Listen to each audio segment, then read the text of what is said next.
and welcome to Stuff You Need to Know About Australian History. John Howard led the Liberal National Coalition to victory at the 1996 federal election. After 13 years of Labor, people were tiring of change and opted for Howard's promise to make Australians comfortable and relaxed. How comforting and relaxing was his tenure? Let's take a look. Now, with this episode, we're getting into very contemporary history, and it's difficult to be neutral about recent events. Unfortunately, it means that this episode may be somewhat biased, which is a good reason to get your historical information from a variety of sources.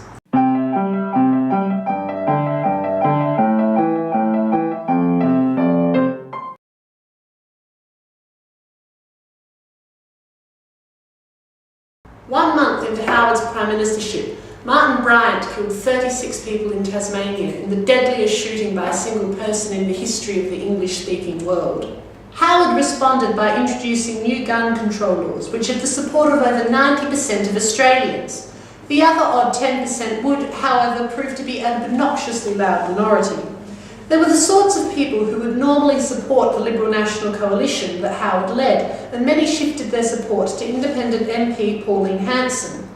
In her maiden speech to the House of Representatives, Hanson had proclaimed unapologetically, "I and most Australians want our immigration policy radically reviewed and that of multiculturalism abolished.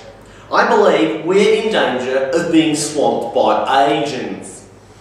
Having made an enemy of every right-minded Australian, Hanson wasn't re-elected at the 1998 federal election. Howard had initially declined to condemn Hanson, and when he finally did, it was seen as being too little too late. The 1998 election was itself held so that Howard could pursue another unpopular policy, the Goods and Services Tax, unaffectionately known as the GST. He had promised that it would never ever be a policy of his government, but later explained that never ever actually means not within the next electoral term.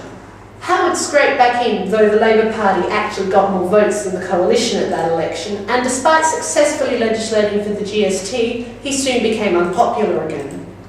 Demands were growing for the government to provide a formal apology to Aboriginal people who had been stolen from their parents under government policy during the 20th century.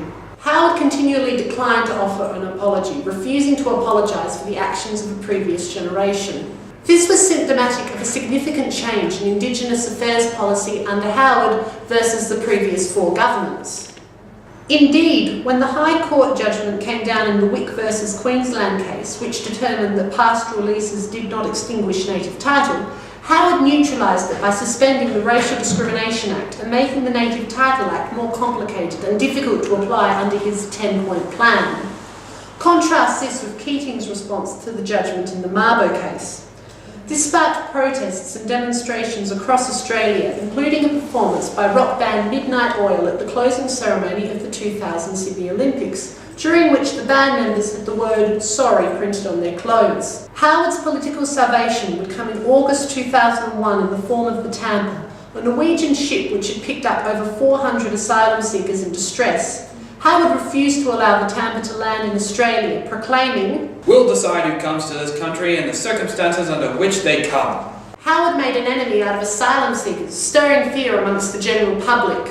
His improved political standing would be cemented by the fear generated by the 2001 September 11 attacks on the World Trade Center, during which the center's twin towers were destroyed by planes crashed into them by Al-Qaeda terrorists. Howard was in the United States on the day of the attacks and pledged Australian support for Bush's war in Afghanistan to capture Al-Qaeda leader Osama bin Laden. He'd later joined George Bush and Tony Blair in their attempt to confiscate non-existent weapons of mass destruction from Iraq. One would have thought we'd have learnt our lesson from Vietnam, but evidently not. Howard's final undoing would come 2 elections later from the domestic issue that had arguably plagued him most, industrial relations. In 2005, having won control of the Senate at the 2004 federal election, Howard introduced work choices. These new industrial relations laws gave more rights to employers and less protection to workers. For example, it exempted employers with no more than 100 workers from unfair dismissal laws. Howard had already made an enemy of the trade unions in his first term when the government sided with the Patrick Corporation after it illegally locked out its workers during an industrial dispute on the waterfront.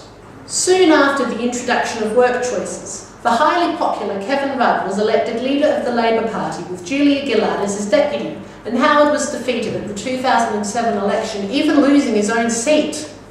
During his tenure, Howard divided the country over taxation, alienated refugees, workers and Aboriginals, and took the country to war twice. How comforting and relaxing could he really have claimed to be?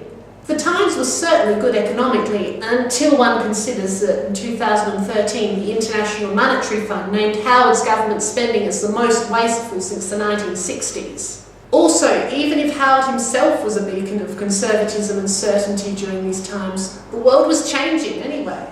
Firstly, the climate was changing as a result of human use of fossil fuels such as oil and coal. Yet, Howard had refused to sign the Kyoto Protocol, an international treaty calling on nations to reduce their carbon emissions, because really, who needs a planet to live on? Additionally, the internet had made people more interconnected and information more readily available.